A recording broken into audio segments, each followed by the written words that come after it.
December 3rd, 1964, a frozen morning in Detroit. Chevy engineers huddle around a C60 dump truck buried in snow.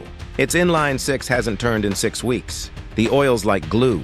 They jump it, and it roars to life. No choke, no throttle, just pure American iron. That's when they realized this thing wasn't an engine. It was immortal. Two monsters, born in Detroit.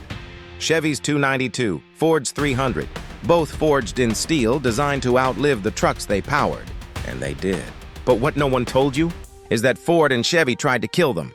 Why? Because these 6 cylinders were so overbuilt, they could have ended the V8 era and cost Detroit billions. Chevy's 292 was a torquey god. 7 main bearings, forged steel crank, built to haul, not pose.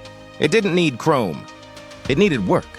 Farmers, truckers, and even mechanics swore by it. "I wrecked the truck," one rancher said. But that engine still started on the first crank.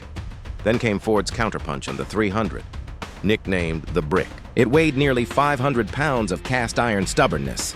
Test engineers ran it wide open for 300 hours. It didn't flinch. So why did you never hear about them? Because they were too good. A leaked 1966 GM memo proved it. 292 output capped at 165 horsepower. Must not exceed base 283 V8. Ford did the same.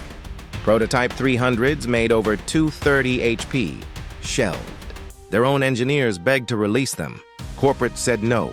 Because if truck buyers learned the truth, no one would pay extra for a V8. But you can't bury greatness forever. Drag racers found out? Hot rodders discovered you could port, cam, and turbo these 6s, and they'd beat small blocks. A 292 Chevy ran 12s in the quarter mile.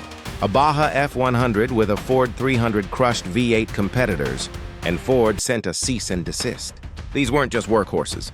They were outlaws, and Detroit couldn't control them.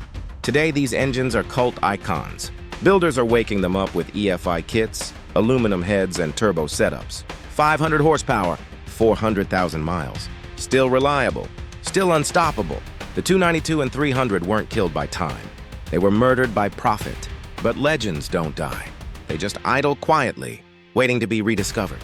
If you thought this story was wild, wait till you see what Ford secretly built in 1969 and then destroyed.